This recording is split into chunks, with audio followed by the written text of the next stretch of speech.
Hey guys, Aaron Dorr here with the Missouri Firearms Coalition. The 2023 session begins very quickly, and with an enraged president having lost control of the House, the idea of executive orders and federal bribe money being used to advance federal gun control is a growing concern in red states like Missouri. I sat down recently with State Senator Bill Eigel talking about this threat and his bill for next session to address exactly this issue, guys. Watch the video, share it around, take action, and as always, we'll keep you informed.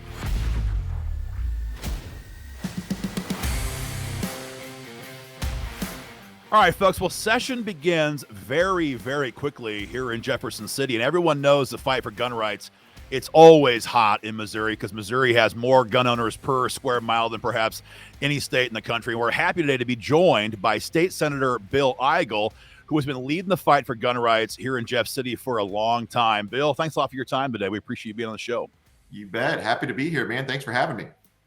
Yeah, so I mean, Missouri's got things in a very good position relative to a lot of states. I mean, over the last couple of years, fights you've been involved with have led to the passage of we got constitutional carry, we have stand your ground law, we have enhanced castle doctrine, and of course the big one, the Second Amendment Preservation Act, which was passed just last year. You guys have done an awful lot in Missouri so far for gun owners.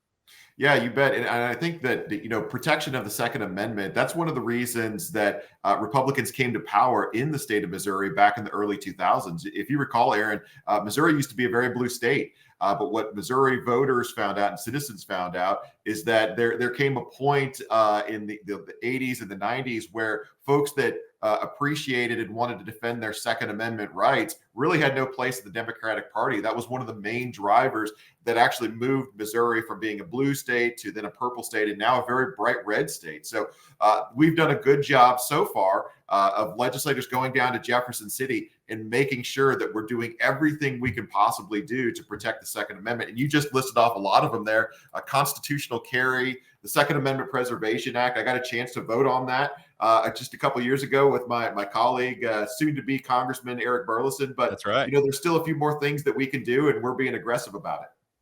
So I think you've kind of mentioned that we've done a lot at the state level. What do you think is the big threat, the biggest threat maybe facing gun owners as we approach 2023 and beyond? Maybe not just in Missouri, but just in general. What is, in your mind, the biggest threat facing our gun rights going forward? Well, I would say the federal government. Right now, the federal government is being led by President Joe Biden.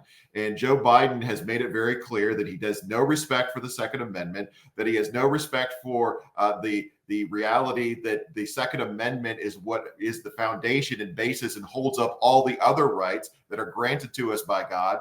And if we don't find a way as a state to continue pushing back against the Joe Bidens of the world, then there's a lot of Democrats, there's a lot of gun grabbers out there that are going to use any opening we give them to come into our state and remove firearms from law-abiding citizens of this state. So we've got to push back. Well, I think you're 100% correct. Everyone in Missouri knows about SAPA legislation, which is keeping Missouri cops focused on enforcing Missouri gun laws and not being an appendage, if you will, of the federal government. But I guess another big threat that we're looking at in keeping with what you just said is the idea of just federal dollars. It's the oldest trick in the book of the White House, whatever president we have in there, but especially this one, using free money, heavy sarcasm included there, using free money to bribe and cajole the states into doing what he wants. And I think what we all know now is that July, Biden passed a massive bill that allows him $750 million to use in bribing the states into passing red flag laws. You guys have fought hard, and we all have, to defeat red flag laws whenever they've come up so far in Jeff City.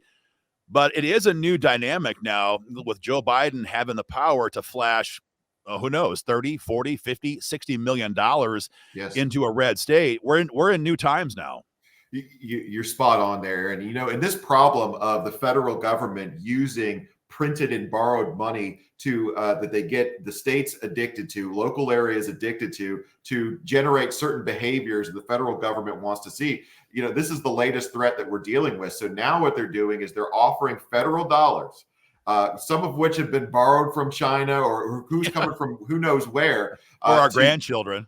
Exactly. Yeah, our grandchildren, to get local areas within the states to pass these so-called red flag laws that are an infringement on our rights. So we've actually filed legislation. Senate Bill 10 will prohibit anybody in the state of Missouri, any political subdivision, from accepting these kind of funds in order to implement some sort of red flag gun seizure act in the local areas. And even though Missouri is a pretty red state, we've got places in this state where it's not so friendly to gun owners. Take the city of St. Louis.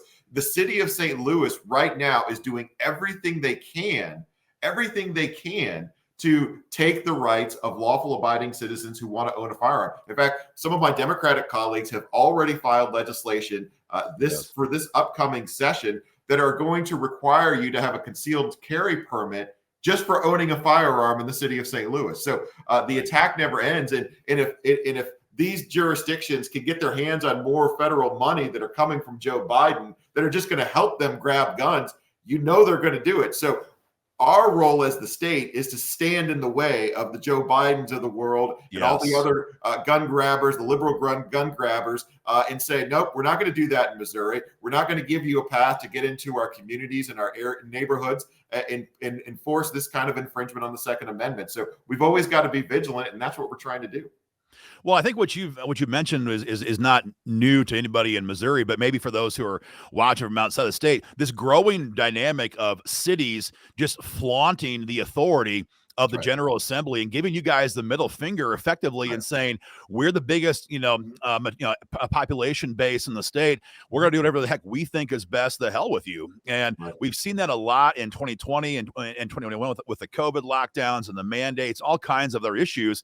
But when it comes to gun rights in Missouri, especially here in Missouri with SAPA in effect, we know for an absolute fact that if we don't have actual teeth in every law that you guys pass, especially when it comes to gun rights, you're going to see cities like St. Louis, Kansas City, Columbia, Springfield, a bunch of them just walk right over it. So what I think is the coolest part of your bill, besides banning red flag laws and the use of the reception of federal dollars to implement it, is you've put civil teeth in here, not just criminal penalties. Explain that again and why that's so important right now.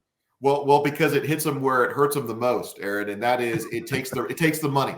So if you create a civil penalty for creating, if a local jurisdiction tries to take money or create a red flag law, by creating a civil penalty, that's going to give a citizen like myself the ability to bring a lawsuit against that jurisdiction, and that's going to cost them money. And sometimes for a lot of these local governments who are growing out of control, that are spending all this taxpayer money, that are looking for any way to get more money into their bank accounts, threatening the cash flow is a great way to get them to make sure they're not overrunning and trampling your rights. So it worked great for the Second Amendment Preservation Act. I think it's going to work great for Senate Bill 10 when we're trying to get rid of the red flag laws that we're seeing come out of D.C. So you're absolutely right. And these are precisely the kind of teeth that we need to have in legislation to make sure local jurisdictions are not doing exactly what you described, and that's just thumbing their nose at the state. I think it's a growing issue, of course, not just in Missouri, but across the country. And what I think the power of the SAPA law that you helped us pass just last year is now being realized by lawmakers in states across the country, where this is a red state, for example. We have control. The blue cities might not like it, but by goodness, this is a red state, and you're going to follow the law. And what we're seeing more and more, all the way down to school board superintendents, up to city mayors, and all kinds of different layers of government, they're just jack full of little tyrants.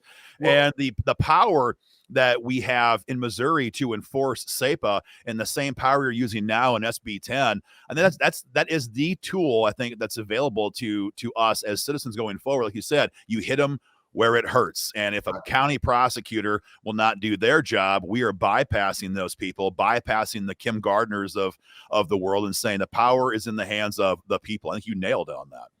And if those local jurisdictions get the idea for 1 second that they can just go around the legislature that is standing in the way of all this gun grabbing going on around the country, they will do it.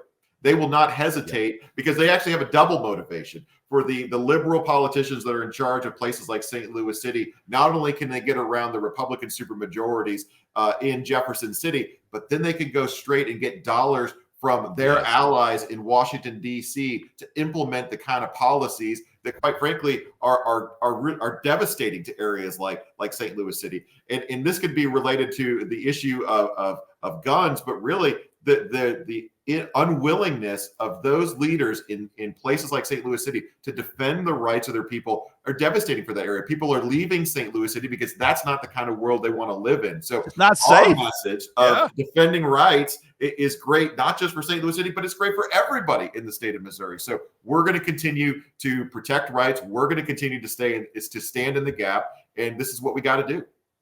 Well, this just sounds excellent to our members. I know I watched a report yesterday. I'll forward it to you when we get done here, Bill, from a law enforcement journal at the national level who was doing a report on the fact that George Soros-funded prosecutors are now in power, and they cover 20% of the American population now. Wow. So they're in the great big metro counties across the country. Right. It's 20% of the American. So 1 in 5 Americans live in a jurisdiction where the chief law enforcement officer is a directly Soros-funded prosecutor who, of course, has a radical, lefty agenda when it comes to their version of law and order. And they also said that 40% of the homicides in America are now taking place in these counties where Soros-backed prosecutors are running the show. So I think your point is spot on. This is not just a dry academic conversation. We're not discussing the founding fathers and old documents about our freedom. This is very tangible. This is everyday life for people. I was in downtown St. Louis at the Arch with my wife, just walking around there just 2 weeks ago, and the people are scared. They're scared to walk around. They're scared to leave their cars anywhere in downtown St. Louis these days because these policies from Kim Gardner, and there's many other Kim Gardners like her all across the state, they have real life consequences to people. Yeah.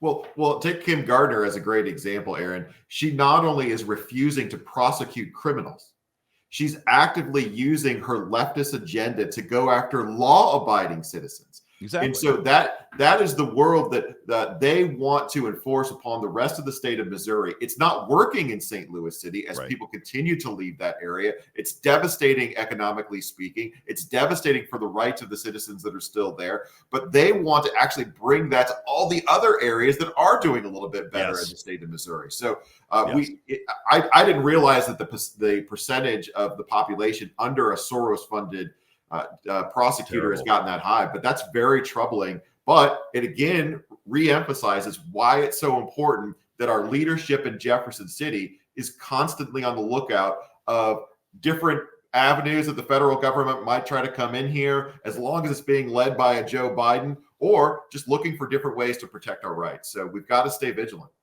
Absolutely. Well, Senator Bill Eigel, thank you very much for your time today and for filing SB 10. Session begins early January. How can folks get more involved in helping to push this bill into law? So we've actually got a sign-up page on my website, Aaron, where folks can sign up to be a citizen co-sponsor of that bill. So if you want to be a citizen co-sponsor of Senate Bill 10, you can go to our website. It's letsgomo.org. There's a lot of things about different issues that I'm talking about on letsgomo.org, but we have a specific website where if you want to be a citizen co-sponsor so that I can use your information to put pressure on other legislators, go to letsgomo.org. There's a lot of, in fact, I think just in the past, I just put this up yesterday. We've already had 300 individuals sign up just in the first 12 hours of that link being available. So check out letsgomo.org and sign up to be a part of it. Well, thank you very much, Bill. And Bill, your point is very spot on. I want to make sure you folks that wasn't glossed over. He's talking about putting pressure on other lawmakers to help advance freedom. Not very many people in Jeff City willing to do that. So hit up that website. As always, you'll be hearing from Missouri Firearms Coalition folks with action links and all kinds of ways to join the fight. Session begins early next year. Get ready, guys. There's a lot at stake. We'll keep you guys informed. Thanks a lot, Bill. Have a great day. Thanks, Aaron. Talk soon.